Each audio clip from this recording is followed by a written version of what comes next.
Hola amigos, el día de hoy vamos a estar platicando un poco sobre el tema de pavimentos. Realmente una pequeña introducción, no nos vamos a detallar en los métodos de diseño para cada uno de los tipos, sino que únicamente dar generalidades para que ustedes pues ya se puedan dar una idea y pues luego podamos adentrarnos más a un pavimento en específico. También quiero hacer la salvedad que en el video de hoy no vamos a tratar temas de diseño geométrico de los caminos o de las calles. Eso incluye el diseño de curvas, de peraltes, anchos de calzada, por ejemplo. Todo eso no vamos a incluirlo el día de hoy, sino que nos vamos a concentrar específicamente en el pavimento. Pues lo primero que hay que definir es qué es un pavimento. Un pavimento se define como el conjunto de capas de material seleccionado que reciben en forma directa las cargas del tránsito y la transmiten a estratos inferiores de forma disipada, proporcionando una superficie de rodamiento que debe funcionar eficientemente. Y aquí está la clave de todo esto. Realmente el pavimento no es un material, no es una capa, sino que es un conjunto de capas que trabajan como un todo. Y que al trabajar como un todo nos ayudan a transmitir estas cargas. Así más o menos queda la sección transversal de una carretera. Pues vamos a definir cada una de las capas desde la parte más baja o la parte más profunda, que es una subrasante. La subrasante pues es una capa de suelo natural, es decir, es la capa en la que ya está previamente el suelo. No es una capa que no podemos cambiar directamente, ¿verdad? Sino que es el suelo natural que tenemos en cada lugar. También tenemos una base, que es esta capa que vamos a colocar debajo ya de la capa de rodadura, que la capa de rodadura es pues ya el material que le vamos a colocar, sea asfalto, concreto, adoquín. Todo esto va a tener debajo una base. Y cuando sea necesario vamos a requerir también otra capa que se llama la subbase, pero esta es dependiendo de nuestro diseño. Todo esto junto, todas estas capas las vamos a meter dentro de una excavación o un corte de cajuela que pues juntamente nos van a dejar un nivel final en el cual ya se va a ver únicamente la capa de rodadura. Más o menos así funciona ya como un todo el pavimento. La llanta de los vehículos pues genera una carga que nosotros pensamos que únicamente la absorbe la carpeta final. Sin embargo, esto produce esfuerzos en casi que todas las capas y llega hasta el nivel de subrasante. De ahí pues la importancia de un diseño y de una buena calidad de materiales en las diferentes capas. También pues aquí observamos que las capas van a sufrir deformaciones en mayor o menor manera, depende de nuestro diseño. Y entonces también tenemos que tener materiales que vayan a soportar esas deformaciones provocadas por las cargas, sin que hayan problemas y que se generen baches, por ejemplo. Vamos a ver cuáles son las funciones de una estructura de pavimento.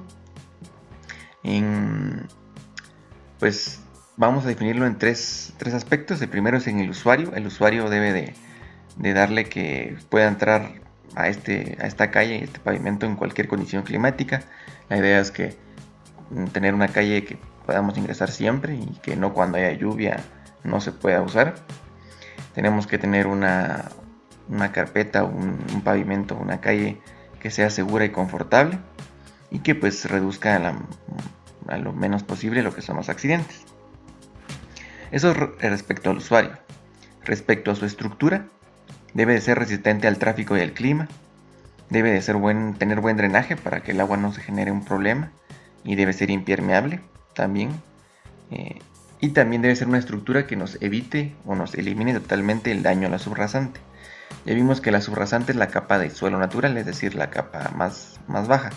Si nosotros no logramos proteger esta capa y le llega agua, por ejemplo, lo que va a pasar es que va a comenzar a generarse mezclas de suelos, a migrar materiales entre capa y capa y eso pues genera lodo y al final de cuentas pues se va deteriorando el pavimento. Y el tercer aspecto que vamos a analizar es el aspecto de medio ambiente. Pues también el pavimento es el encargado de limitar el ruido, de reducir los impactos y emisiones y de armonizar con el entorno. Aquí hay algo muy importante porque muchas veces no tomamos en cuenta esto y pues pensamos que un pavimento de concreto pues es el mejor siempre y de repente a veces no armoniza también con el entorno. Pues aquí lo importante es pues darnos cuenta en qué punto pues o qué condiciones requerimos para elegir nuestro tipo de pavimento. ¿Qué factores influyen en el diseño? El medio ambiente, ya vimos que por ejemplo las condiciones del clima, llueve mucho, llueve poco, hay congelamiento,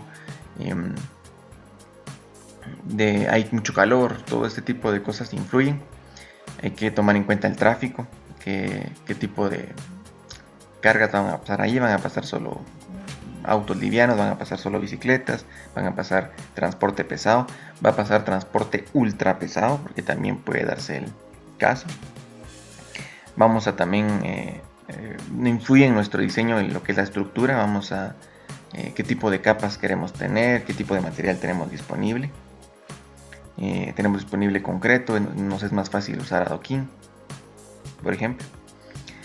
¿Qué tal va a ser su construcción? Es una calle que es nueva, es una calle que tenemos que reparar, es una calle que podemos cerrar durante un mes, es una calle que no podemos tener cerrada más de 2 o 3 días, es una calle que podemos construir por carriles o es una que tenemos que construir todo eso influye.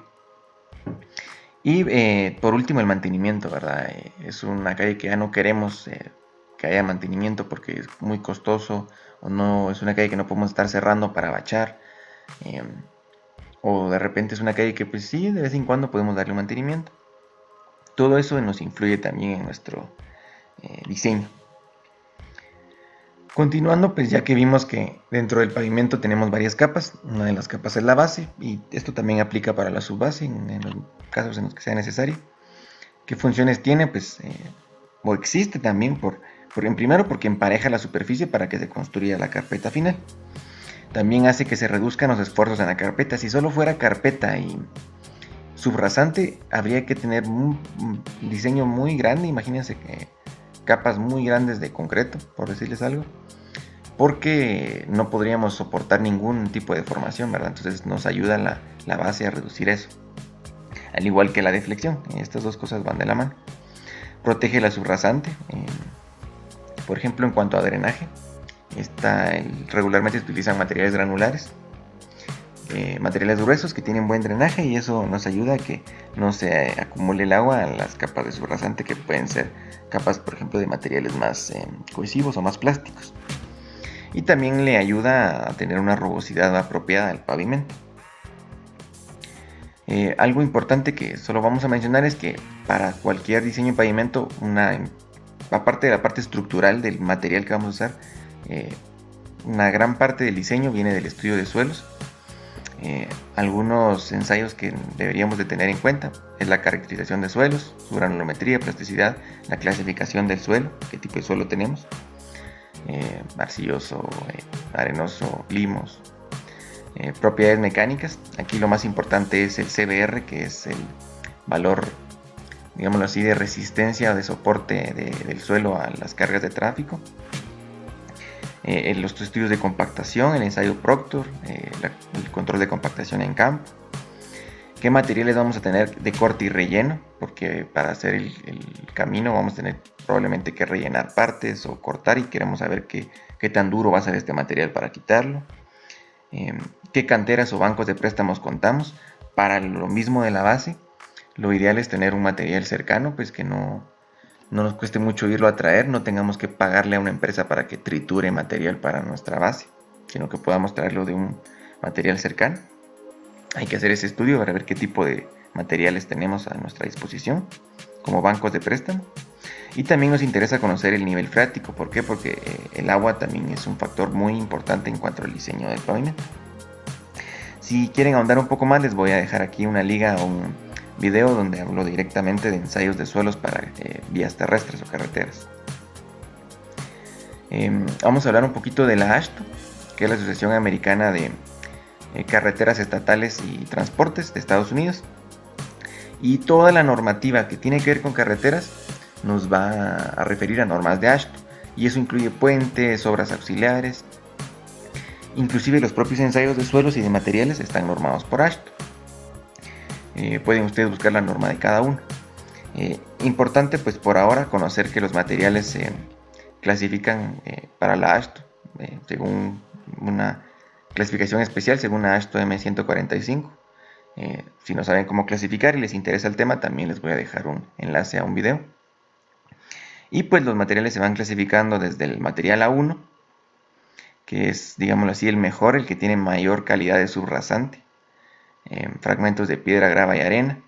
Todos los materiales gruesos van de la 1 a 2 a 3, y ya luego el material A4, 5, 6 y 7, estamos hablando de suelos limo-arcillosos o suelos de mala calidad para subrasante. Que sea de mala calidad para subrasante no quiere decir que no se puedan usar, sino que probablemente requieran procedimientos adicionales como una estabilización, o simplemente requieran un diseño con capas de base, subbase y rodadura más grandes.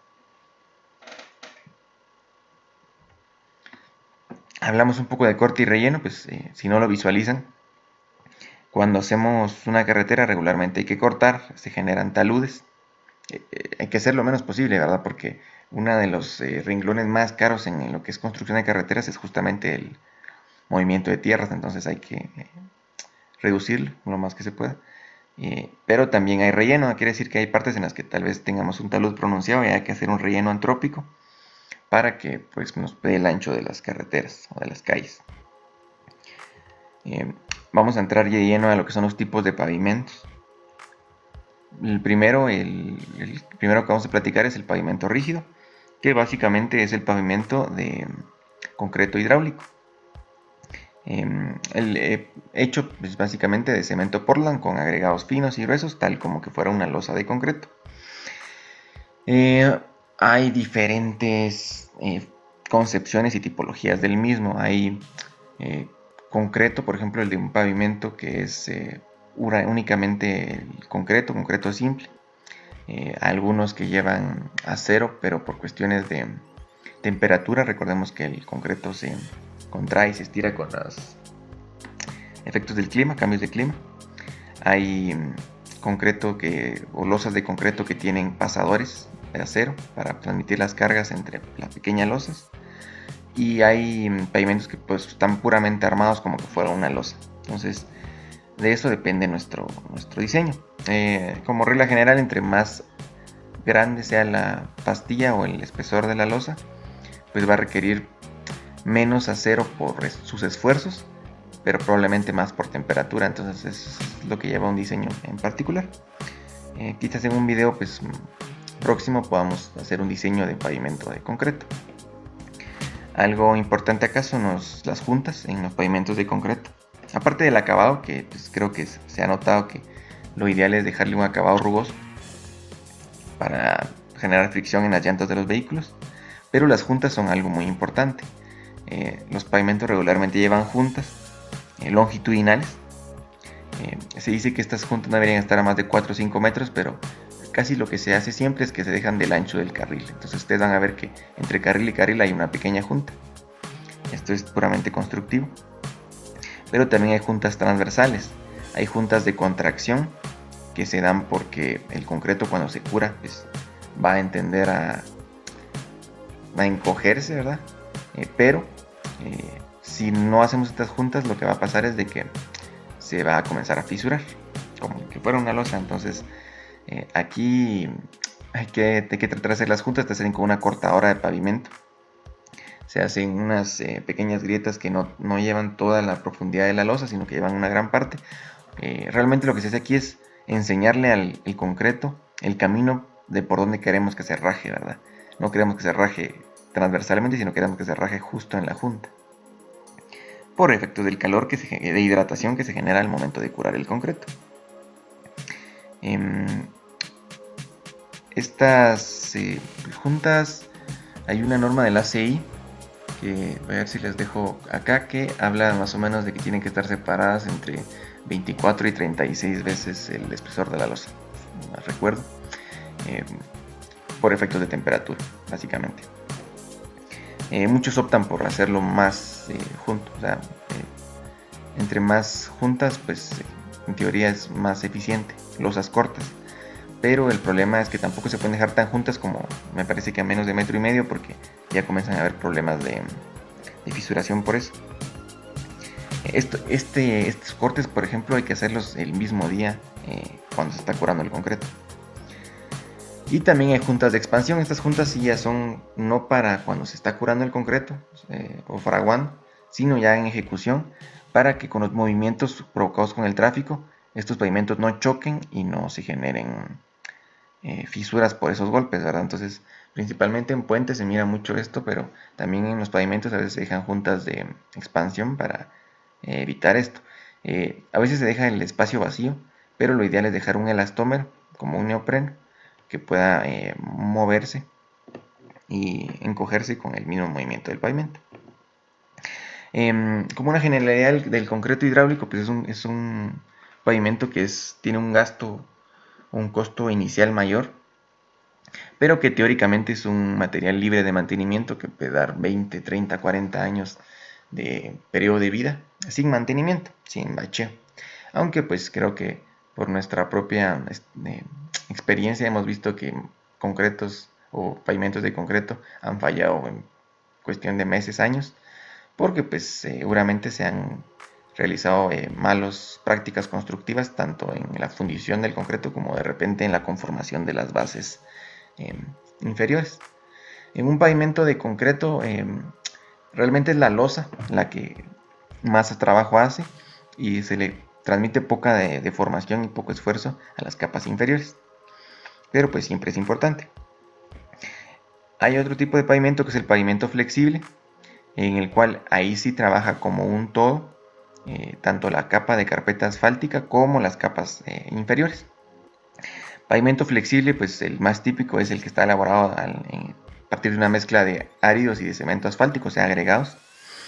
Lo que pasa con el cemento asfáltico o el pavimento flexible es que se tiende en todo el material granular. Es un material que también está normado, la granulometría principalmente. Y ya cuando está tendido, pues se pasa echando únicamente el pegamento o el cemento, el aglomerante, que junta estos agregados a manera de generar ya un concreto o un asfalto. Quien no sepa, pues es el asfalto. Este pegamento es un material que es un betún, es un material que se obtiene también a partir del petróleo. Lo que sucede es que las partes más destiladas del petróleo pues son las que se destinan a, por ejemplo, la gasolina, mientras que las partes más pesadas, que no están refinadas, pues uno de esos usos es este betún, que es el asfalto, que no se los usa en carreteras, sino que se puede usar para impermeabilizar tejados y cubiertas. Esta es una animación de más o menos como los productos de la destilación, que van desde lo más ligero, como pueden ser la gasolina, el propano, el combustible de aviones, el diésel, y pasa de lo más bajo, como pueden ser los lubricantes, el aceite de vehículo, como ya lo más pesado, que es el bitumen, o sea, el asfalto. Entonces, todos estos son productos del petróleo también. Después, trabajando un poco más, tenemos los pavimentos articulados, que son capas de rodamiento que se conforman por elementos compactos de concreto que se denominan adoquines. En el caso de estos pavimentos articulados, las cargas se distribuyen sí hacia abajo, pero también hacia los elementos, digámoslo así, subyacentes que tienen a la par. Eso hace que trabajen como un todo, ¿verdad? La idea es que trabajen como un todo y no trabajen como unidades separadas. ¿Qué podemos platicar de los pavimentos articulados? Pues tienen los adoquines, están asentados en una capa de arena, que es como un colchón, y pues tienen las demás capas, la base, su base, una subrasante, que es el terreno natural. Si tienen dudas respecto a esto, voy a dejar también un enlace a un manual de instalación de adoquines del Instituto del Cemento y del Concreto de Guatemala, en el cual explican muy bien toda la parte de instalación, desde los tamaños de adoquín, las calidades, Por ejemplo, hay diferentes tipos de adoquín, de uso industrial y pesado, que es clase A, uso tránsito liviano o de uso peatonal. Esto depende del número de vehículos comerciales que circulen al día. También pues en esta guía les explican cuál es el proceso de instalación, de la colocación de la capa de asiento. Hay algo muy interesante que todo lo que es adoquinamientos no se dejan a nivel, quiere decir que se dejan un poco más arriba, dependiendo si es tráfico liviano o es pesado. Por ejemplo, en el tráfico pesado puede llegar a ser hasta 1,5 cm de desnivel por arriba del nivel del final de la calle, porque cuando ya transiten los carros, este adoquín va a tender a sentarse. Entonces, si ustedes, por ejemplo, dejan las tapaderas de los pozos de visita y al mismo nivel que el adoquinamiento, cuando ya empiecen a pasar los vehículos, lo que va a pasar es que estas tapaderas van a quedar resaltadas y pues se van a generar como que fueran obstáculos en la vía. Igual las llaves de confinamiento que vamos a ver más adelante. Entonces, como regla general, el adoquinamiento debería dejarse un poquito arriba para que con el asiento de las cargas se pueda bajar a terreno normal. Eso lo pueden ver en la guía. Hablando también que estamos casi que en el mismo tema de los pavimentos articulados o de unidades separadas, tanos empedrados, que es pues únicamente el uso de piedras del lugar naturales, también colocadas de forma que se puedan generar una carpeta de rodadura. Más o menos así tienen que quedar. Algo muy importante del empedrado es que también, si no lleva junta, esto no funciona. Entonces es muy importante también el material con el cual va esto rellenado. Y pues algo que es común entre estos dos sistemas que hemos visto son las llaves de confinamiento, que son unas llaves de concreto fundido que se colocan a cada cierta distancia con un propósito, y es que si nosotros tuviéramos un adoquinamiento, una calle completa sin estas llaves y hubiera que hacer alguna reparación y se quita un adoquín o un par de adoquines, va a ser un desastre porque todos estos adoquines van a tender a apretarse y van a desajustarse y ya no, cuando querramos volver a poner los adoquines ya no va a tener, ya no vamos a poder hacerlo, ¿verdad? ¿Por qué? Porque se desajustaron.